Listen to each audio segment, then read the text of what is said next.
The next wave of business leaders won't just use AI, they'll master momentum with it, starting now. Welcome to the Mastering AI Momentum Show, where visionary founders and driven business leaders turn artificial intelligence, automation, and scalable systems into real growth, real scale, and real freedom. If you're ready to break bottlenecks, reclaim your title, and scale smarter, this is your playbook. Let's dive in. Here are your hosts, Allie Porter and Elise Smith.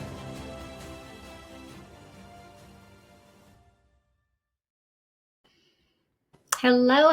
Welcome to the Mastering AI Momentum Show, where today's top entrepreneurs share how they're scaling smarter, evolving faster, and navigating the future of business. I'm your host, Elise Smith, your business AI strategist, and I'm here with our amazing guest, Julie Riga. And Julie is an MBA, is an ICF-certified leadership coach, TEDx speaker, oh, I love that, author, and creator of the Before I Lead program. With over 20 years in the pharma industry, she empowers executives and entrepreneurs to lead with purpose, clarity, and confidence. Julie is also a certified dietary detox practitioner and host on the Stay on Course podcast, known for her practical mindset-focused approach to leadership, time management, and career alignment. She's also a musician, vocalist, and voice actor, and she brings creativity and authenticity to every conversation. And she's just a sweetheart. I can tell you already, you guys are going to love getting to know her. So welcome, Julie. Thank you so much. Awesome. So in your own words, who do you serve and how do you serve them? Yeah, so I really serve leaders, professional leaders, wanting to build and grow their careers. And I help people at a couple different stages of their careers. One of them is when they're moving from being an individual contributor to a manager. And then I also support entrepreneurs looking to grow and scale their businesses. So I'm helping people get to the point where they're growing and scaling and they need to lead people. So a lot of times I call myself a leadership development coach, but I feel like I'm an everything coach. I love it. That is so awesome. And sometimes it kind of turns out that way, right? You start on that path and then all of a sudden you see how all of your skills can help different people in different ways. And it sounds like you have a heart to serve, right? Yeah. I really it's my purpose to help people facilitate their purpose. I call myself sometimes the facilitator of purpose. I love that. Yes. When I was coaching, I always loved the phrase empower people to empower themselves. So very, very similar. That's great. Yeah. Well, good. So have you always been in the entrepreneur world, or is that something that you started in the corporate world and moved up? What is your story of how you got started? Yeah, I feel like I've always been an entrepreneur, but I was an intrapreneur for a long, long time. So I started off my career wanting to work in the music industry and I wanted to be a singer songwriter. That was the first thing I ever wanted to do. But then life kind of happened and I needed to have a real job. And so I got to, become an administrative assistant in the pharmaceutical industry. And so I had gone to college and a lot of different twists and turns in my trying to get into the music business. And I spent a little time there. But then when I started to settle down in a real job, I got a job working at Novartis Pharmaceutical. I ended up staying there 14 years and just kind of climbing the corporate ladder.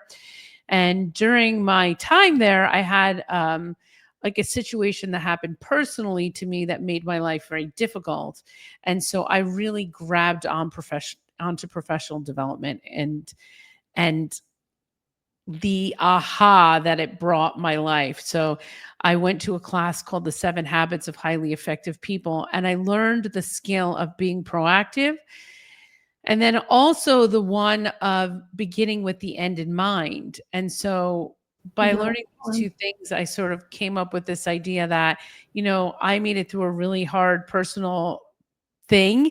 And now I want to help other people with their lives dealing with different kinds of situations that happen so that I could help them just kind of move forward into their purpose and passion. That is so powerful, especially when, we can turn our mess into our message, right? Like we go through difficult things. I'm Christian, so from a God standpoint, I feel like God prepares you for helping people in a specific way because you went through the difficult things. Now that can be applied, regardless of what you believe in, but it's really neat when not everybody does that, right? Not everyone turns what they're going through outward to be able to help people. But it is one of the most powerful tools that I think we've been given. So I love that you do that. That's really awesome. What kind of mindset shifts or things you had to overcome in order to be able to get you to even start your business? Yeah, that's a good one. I think for me, it was rising through the ranks of being in corporate America.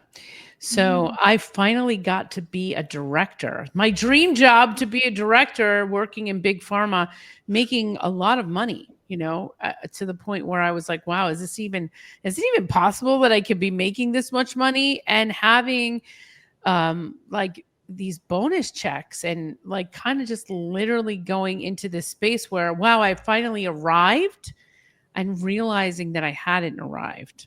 Wow. Like I thought that I would have arrived. Like you work all this time, you climb the corporate ladder and you think like, okay, when I get to this point, everything's going to change and I'm going to realize all the frustration and all this stuff, to realizing that I wasn't really aligned with who I was.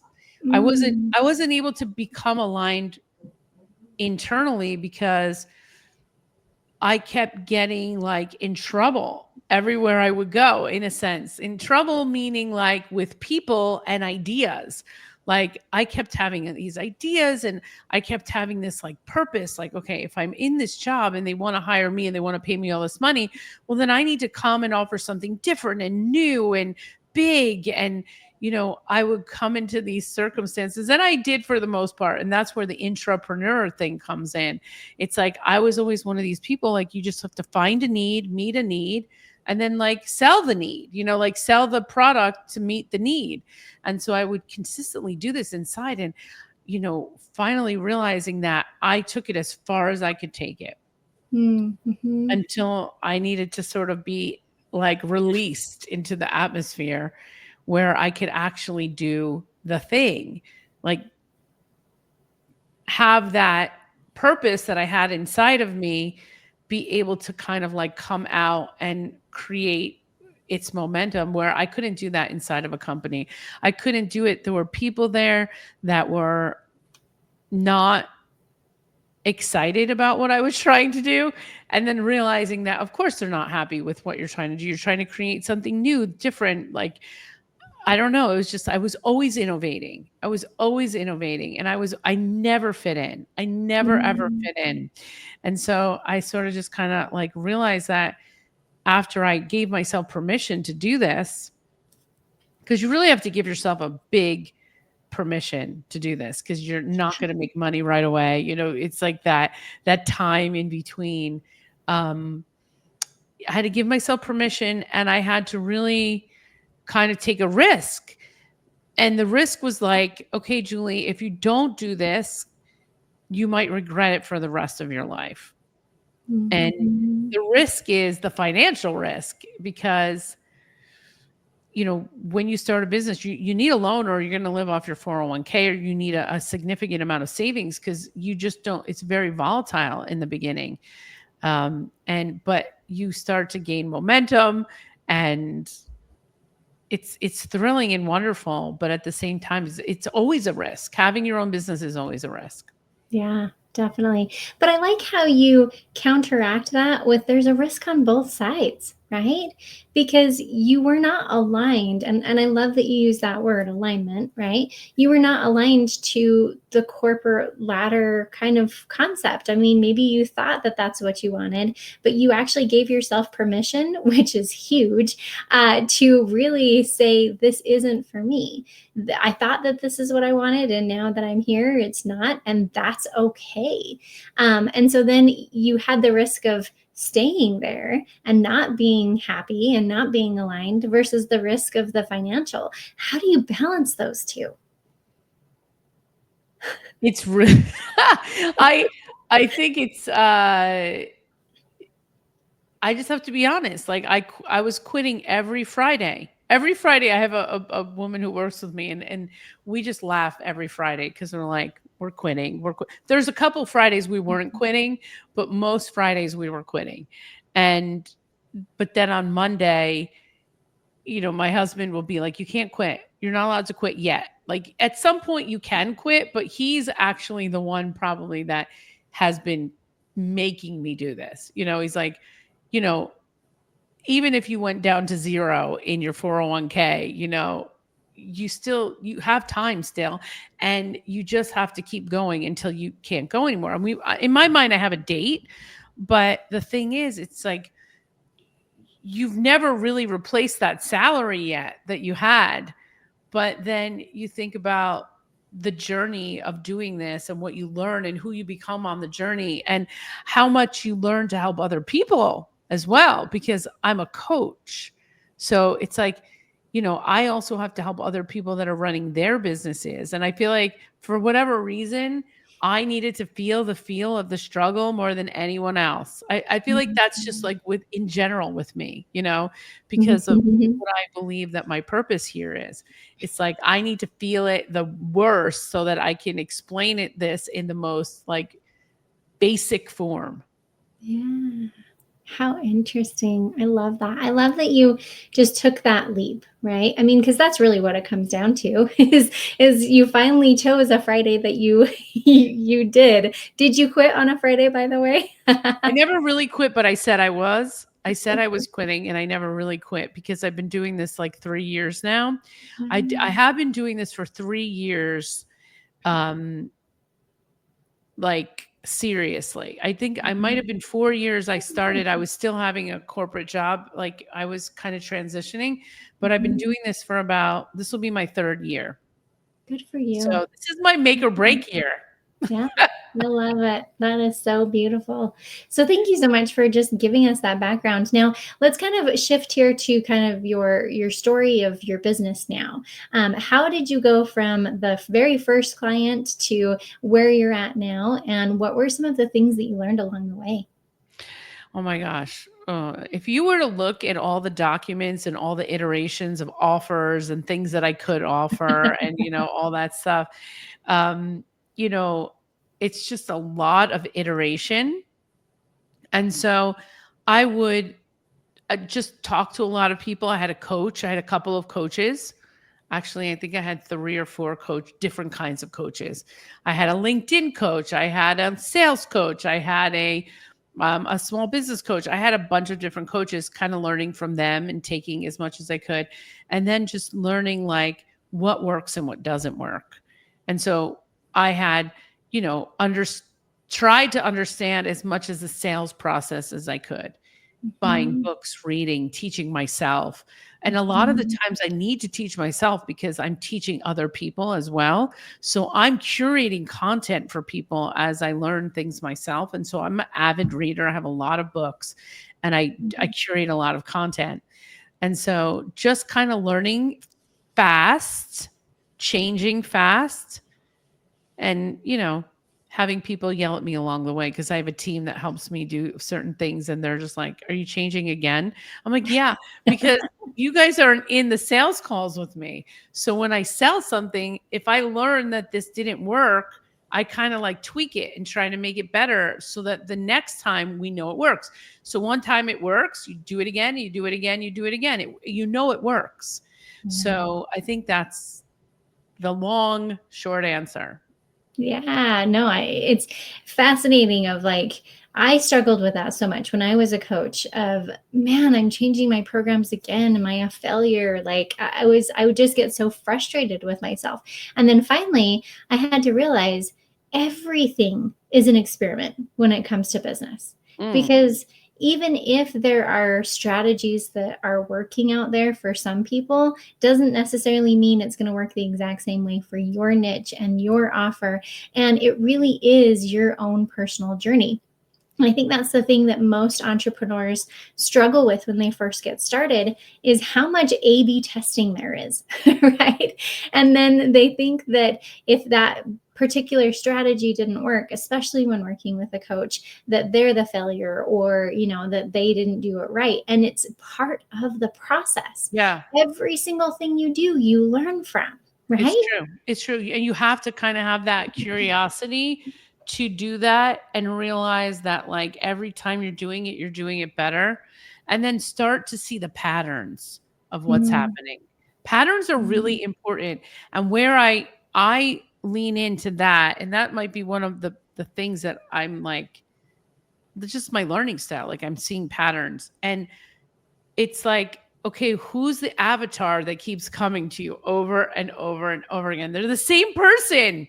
It's like they're the same avatar. And then when they start coming and you offer this thing and then they keep coming, well, there's a sign.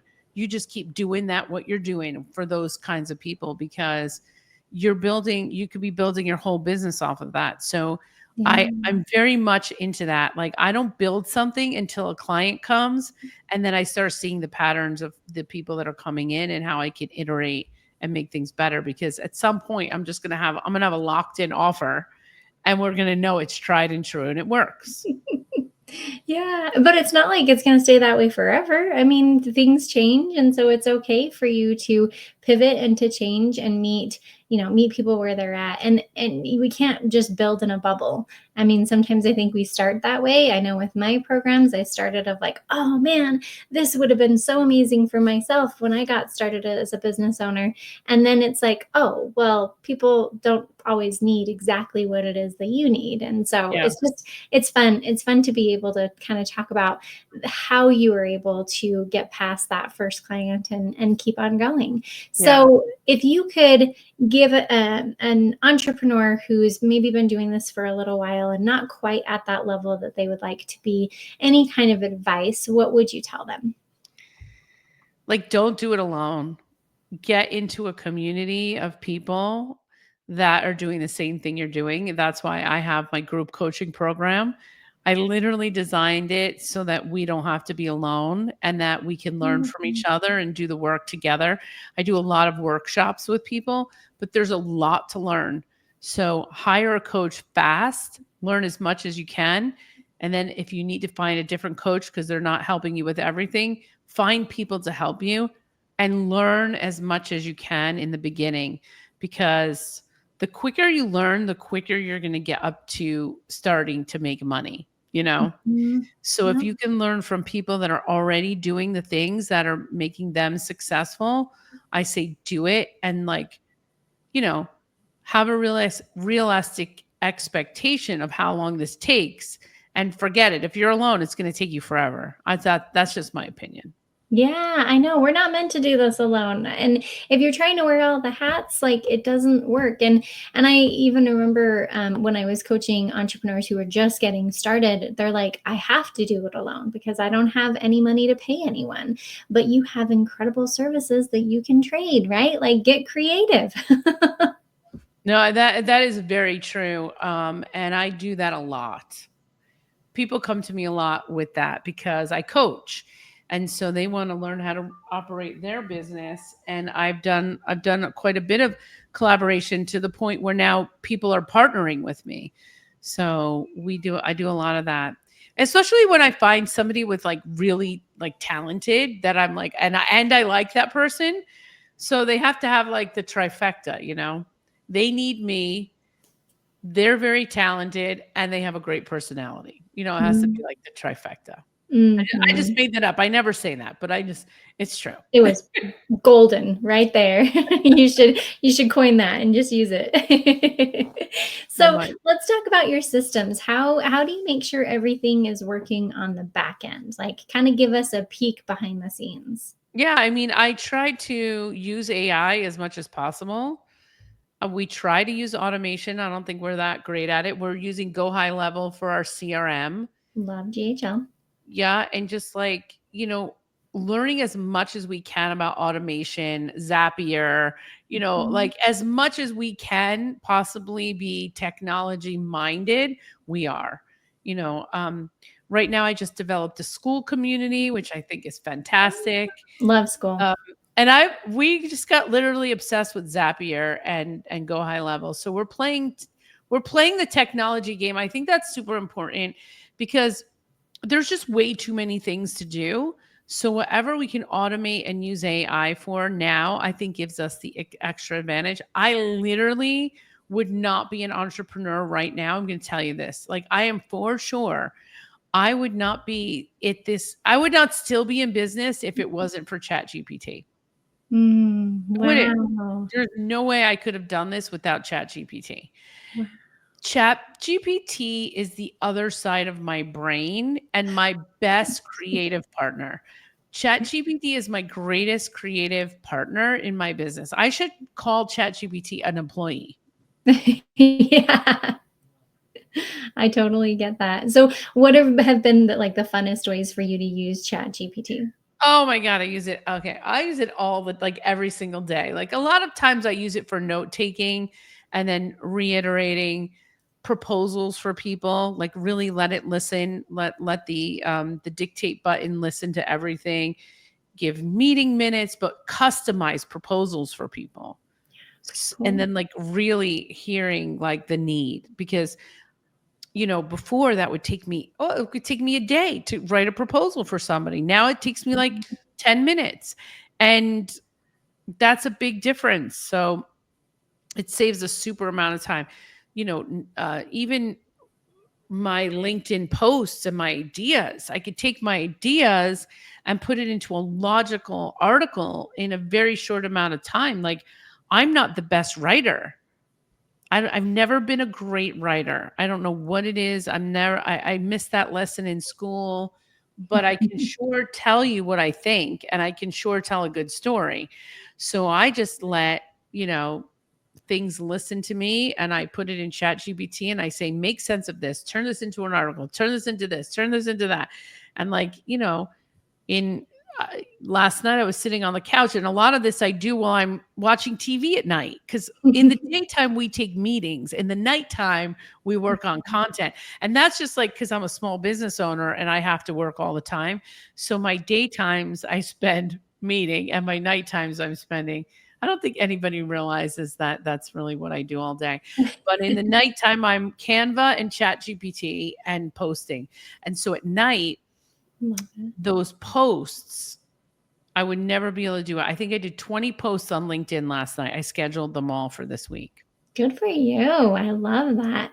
Well, I have to give you a tip because you brought it up. So we have an AI agent that does this and so much more, but there's a piece to it that you can definitely do. So if you put in, like the call for the sales call that was just recorded, right? And you put it into ChatGPT and you get like the whole proposal of like a Google Doc, what you can do is take that even further and say, now give me a prompt that I can use for Gamma.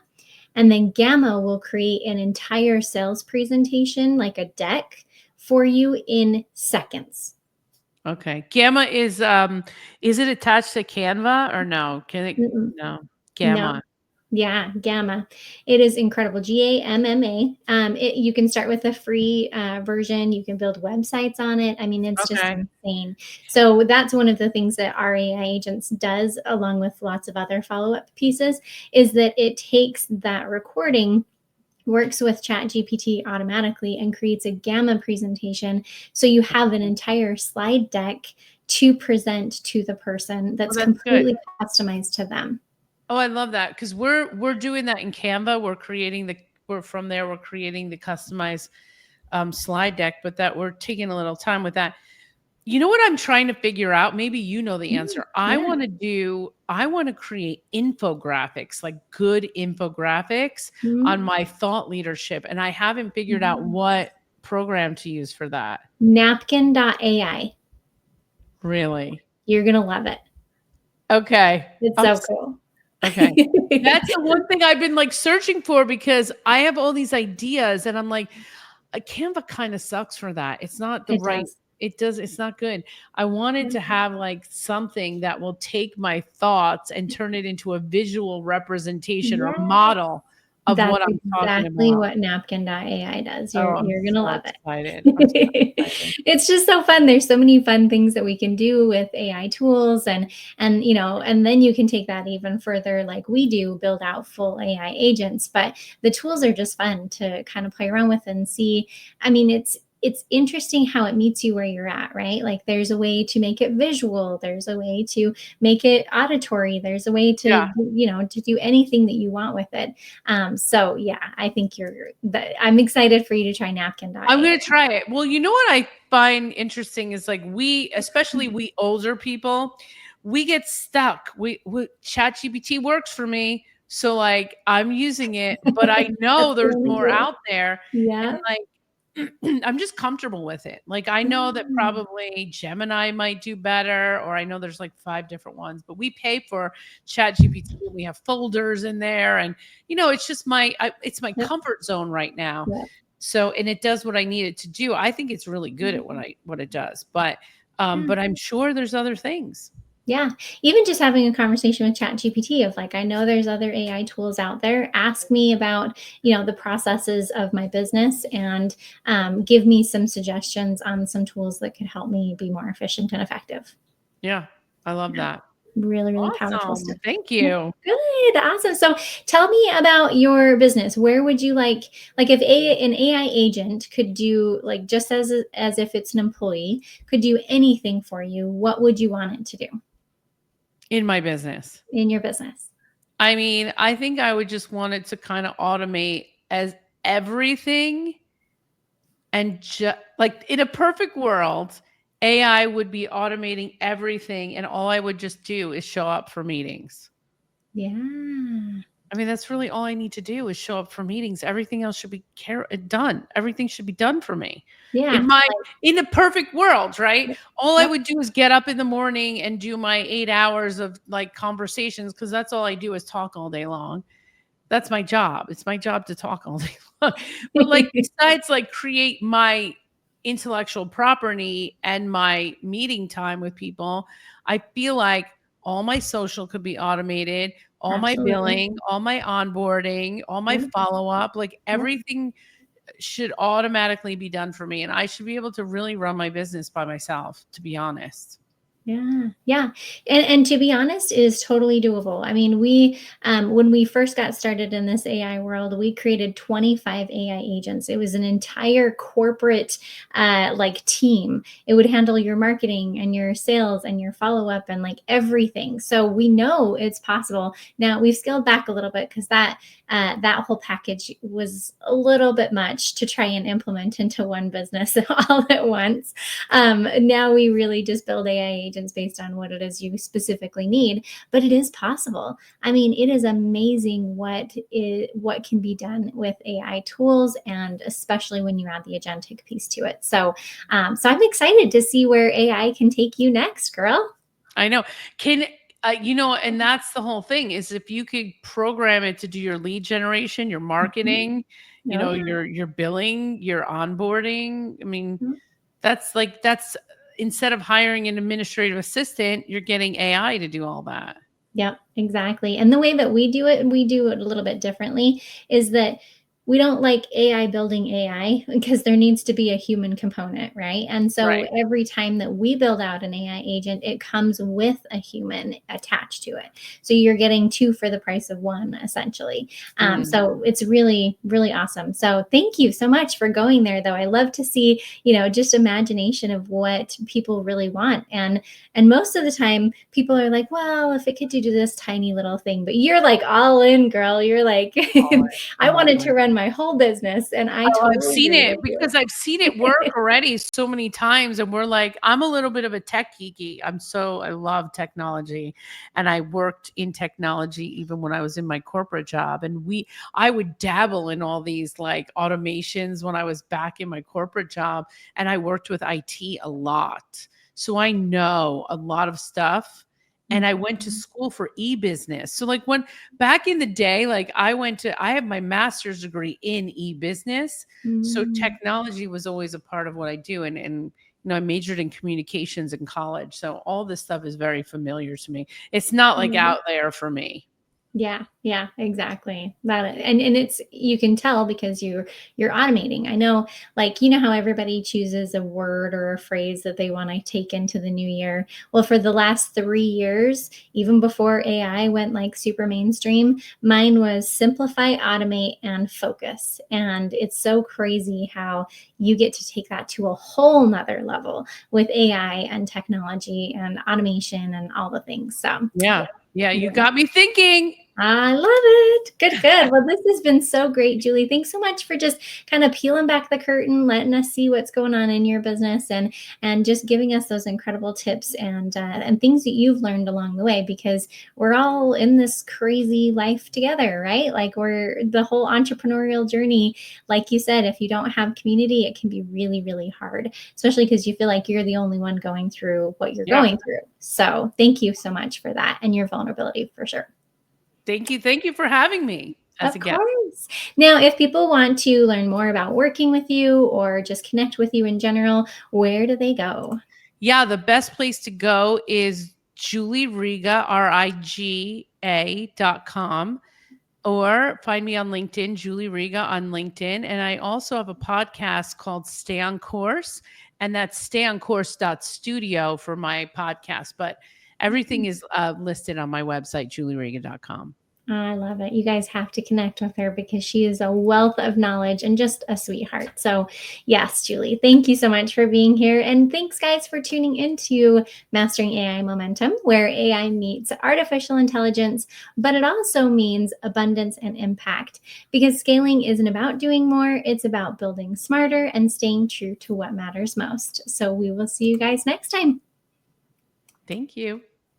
You've been listening to Mastering AI Momentum. If today's episode gave you clarity or sparked a breakthrough, share it, review it, leave us a comment, and show Ali and Elise how you're turning AI into ROI. And make sure you subscribe, because the next episode could be the strategy that unlocks your next level. Until then, build smart, scale fast, and let AI multiply your momentum.